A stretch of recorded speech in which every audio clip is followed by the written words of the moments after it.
Завршија мерките против загадување на воздухот. Ова е само најава за урбаните вести. Останете со нас. Бесплатниот превоз се укинува во 18 часот. Граѓаните имаат право на одштета доколку уништат гума на дупка, но процедурата е комплицирана. Ке се ослободуваат заробените дрвја во Скопје. Пазарџиите незадоволни од комората, велат пазарите ќе останат празни. Град Скопје информира дека денеска од 18 часот се укинува бесплатниот јавен превоз по добиените информации од Министерството за животна средина и просторно планирање за намалени концентрации на PM10 честички во воздухот. Градот потврдува дека доколку повторно се повтори епизодата со енормно загадениот воздух, мерките повторно ќе бидат воведени. Концентрациите на PM10 честички паднаа под утврдениот праг на алармирање на 200 микрограми, но се уште се над максимално дозволените. Загадувањето на воздухот и денеска е над дозволеното. Мерките воведени и денеска се применуваат, а од 18 часот попладново ќе бидат укинати. Последните мерења на мерните станици на Министерството за животна средина и просторно планирање покажуваат концентрации на PM10 честички од 84 во центар, 97 во Карпош, 131 кај Ректорат, 120 во Миладиновци и 70 во Бутел. Од вчера, освен кај Ректорат, каде се регистрирани концентрации над 200 микрограми, секаде се под оваа граница, но сепак се над дозволените 50 микрограми. Среднодневната гранична вредност денеска се движи од 106 микрограми на метар кубен во центар, 102 во Карпош, 151 кај Ректорат, 98 во Миладиновци, 103 во Бутел, а највисока во Македонија е во Струмица 199 микрограми.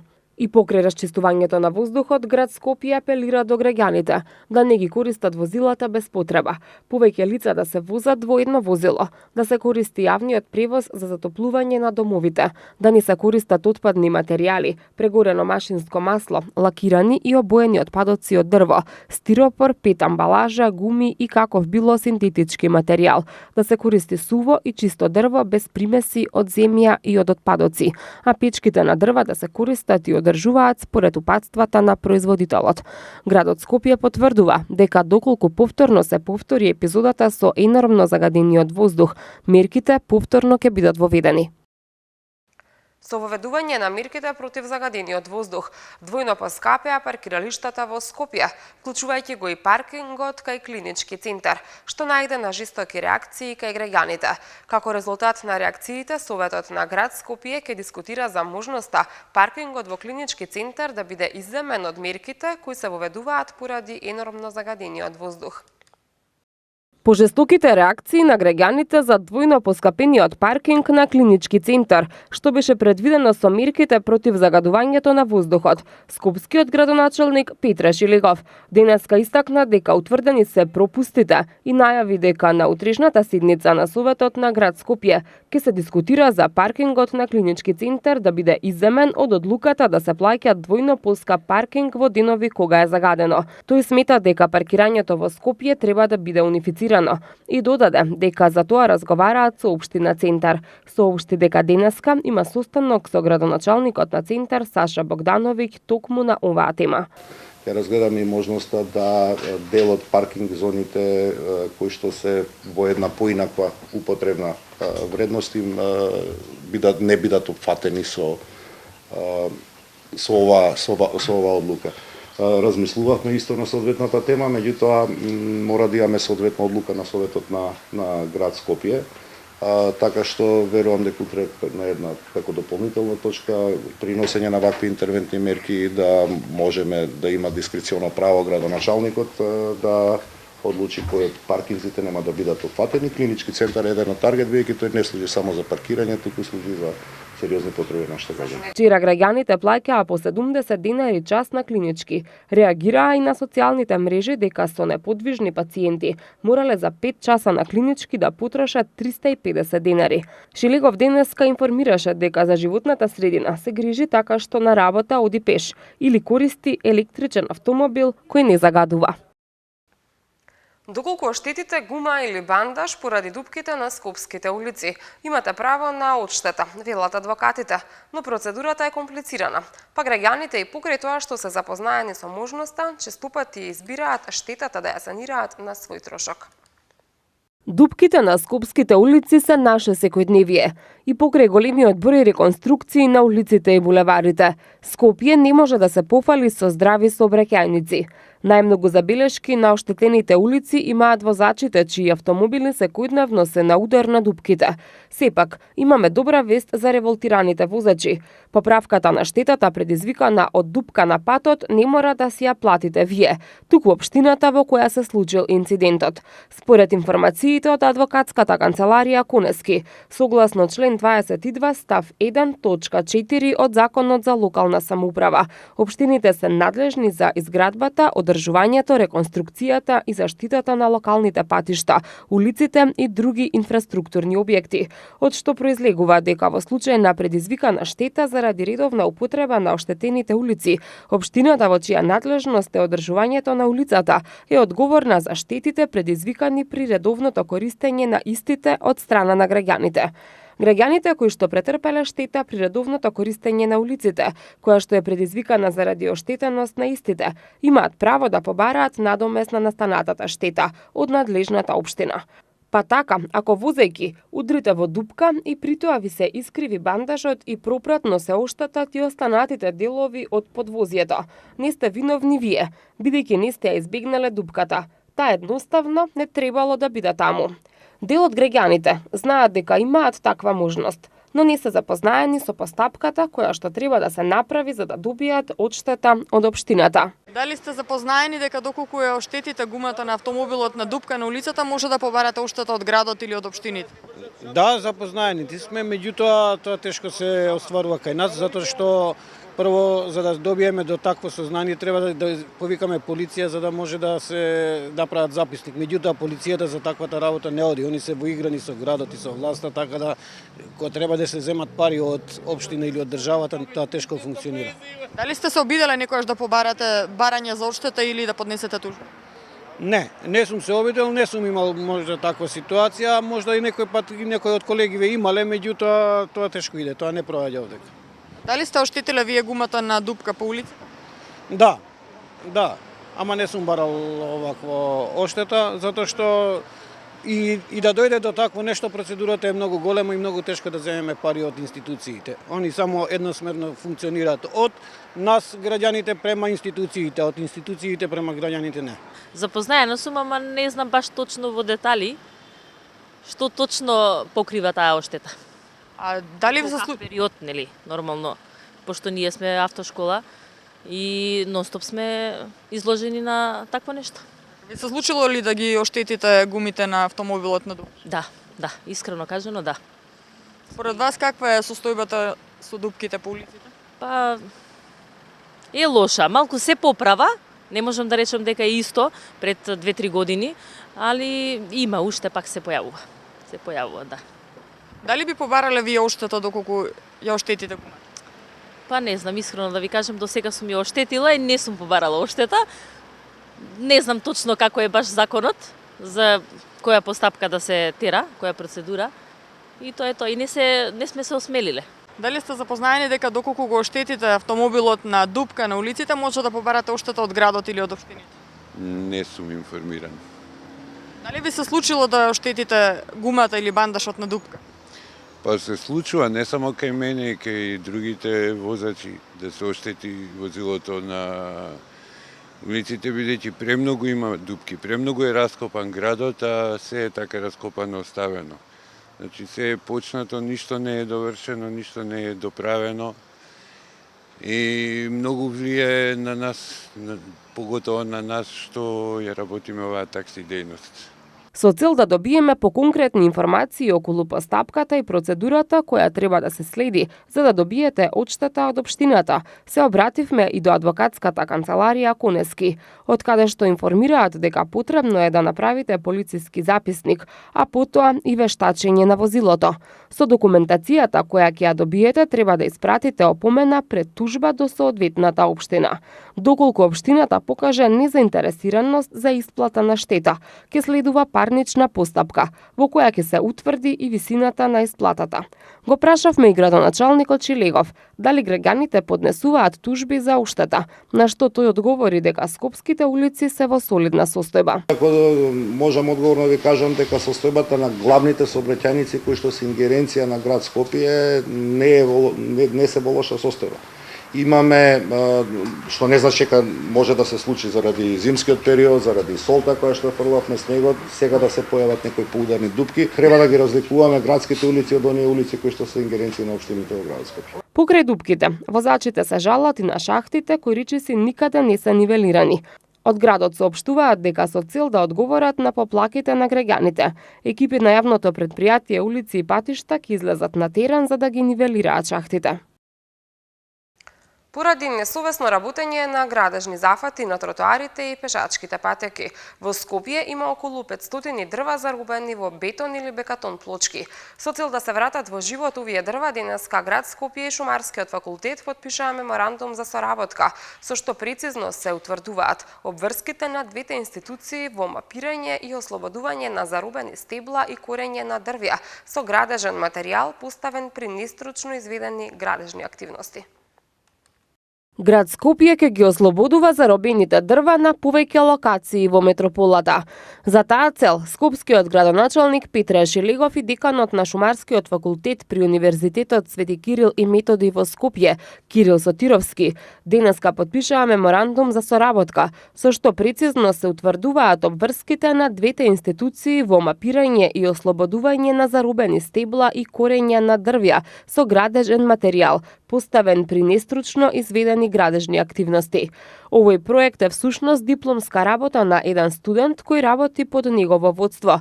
Во моментов во Скопје има 500 загрозени дрвја, но веруваат дека во следните неколку месеци ќе стигнат до број од 1000.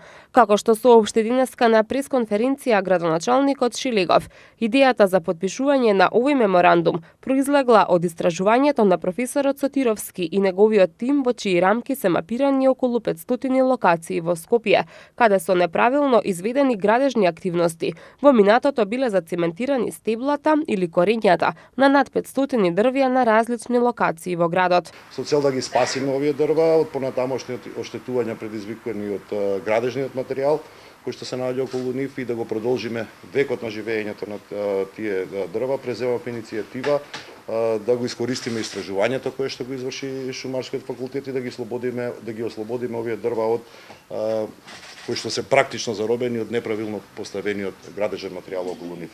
Во таа насока градот Скопје превзема обврска да изврши отстранување на градежниот материјал на точно утврдени локации со цел да избегнеме оштетување на дрвата, а по претходно извршена инспекцијска контрола за утврдување на фактичката состојба и одговорност за непрописно извршените градежни работи по субјекти. Шумарскиот факултет, освен мапирањето на локациите каде постои опасност од оштетување на дрвјата, ќе обезбеди стручна помош во обука на лицата заложени од град Скопје, кои непосредно ќе ги реализираат теренските активности за отстранување на градежниот материјал.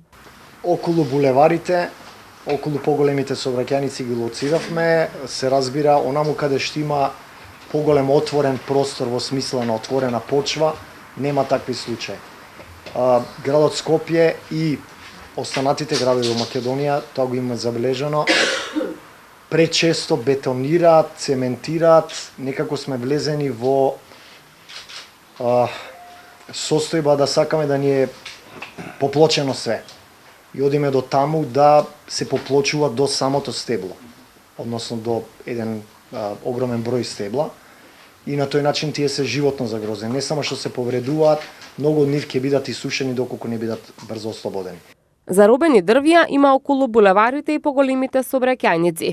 Најголема грешка е што при асфалтирање на патека или тротоар се бетонира и се поплочува до самото стебло и на тој начин дрвјата се животно загрозени и се повредуваат. Многу од нив ќе бидат исушени ако не бидат брзо ослободени. Шилегов ги повика и градоначалниците на скопските општини да воспостават соработка со Шумарскиот факултет со цел да се лоцираат и отстранат овие пропусти кои се случувале во минатото и да се превенира ваквата состојба да не се повторува. Пазарџиите веќе неколку денови водат битка против новиот закон за зелените пазари. Во владата уште траат консултациите на колку време ќе биде замрзнат законот, но и понатаму остануваат дилемите дали и како ќе се менува. Пазарџиите остануваат со јасен став дека не прифаќаат одложување, туку целосно укинување на законот, бидејќи тие месечно ги плаќаат сите потребни давачки. Тие не се диви продавачи и не се сива економија, како што се пласира во јавноста. Новиот закон за зелените пазари кој стапи на сила од 1 јануари очигледно нема да се применува. Како што велат пазарџиите, тие не се согласуваат со одложување на законот, туку бараат целосно укинување. Како што информираат тие, тезгите им се единствениот извор на приходи и не заработуваат доволно за да можат да ги платат сите трошоци кои им се наметнуваат. Некои од пазарџиите работат и 30 години на тезгите и како што велат тие досега немало манипулации какви што има сега. Пазарџиите информираат дека проблемот не потекнува само од лиценцата. Законот има многу недостатоци, а нивниот став е дека не се согласуваат со ниту една одредба од законот. Пазарџиите во јавните настапи велат дека во законот не се спомнува никаде терминот лиценца, туку во законот во член 11 стои терминот легитимација, а како што велат тие, тоа е различно. Пазарџиите месечно на Скопски пазар плаќаат закуп, а на документот што го добиваат ги пишува сите потребни лични податоци за легитимирање. Пазарџиите велат дека не се ослободени како диви продавачи и сива економија како што се пласира во јавноста, туку тие се закупци на тезги кои плаќаат ДДВ. Исто така коментираат дека паушалниот данок од 6.000 денари е зголемен на 9.000 денари, но тогаш не реагирале и ги плаќаат сите давачки со кои се задолжени. А парите кои им се наложува да ги плаќаат за таа лиценца од 60 евра не се согласуваат и велат дека нема да прифатат во ниту еден случај да платат. Како што велат тие не се задоволни од Комората на трговци бидејќи не ги заштитува и не ги брани нивните интереси. Од Комората на трговци пак велат дека таа е основана во 2011 година и основната функција е да ги заштитува интересите на членовите. Во јавноста велат е негативен ставот кон Комората, а наспроти тоа, таа ги прави сите напори да ги заштитува членовите. Потврдуваат дека станува збор за легитимација која Комората ја издава за вршење на дејноста на трговец на зелен пазар. Сумата од 60 евра ги опфаќа трошоците кон Централниот регистар, како и решението за административна такса, а останатите пари се наменети за извршување на целите и задачите на Комората. Тезгаџиите остануваат на ставот дека не се задоволни од така наречената заштита и додаваат дека доколку не се укине целосно законот, тие ќе излезат на улица и нема да се вратат на тезгите, а пазарите ќе останат празни. 3 нови случаи со мали сипаници, морбили, се регистрирани вчера во Скопје. Од почетокот на епидемијата на морбили во декември и од почетокот на забраната за примање деца во градинка кои не се вакцинирани со МРП вакцината, досега се вакцинирани повеќе од 3400 деца. 3 нови случаи со мали сипаници морбили се регистрирани вчера во Скопје. Станува збор за дете на возраст од 1,5 година од населбата Чаир, како и за 10-месечно бебе и 5-годишно дете од Центар, кои не биле вакцинирани, информираат денеска за МИА од Министерството за здравство.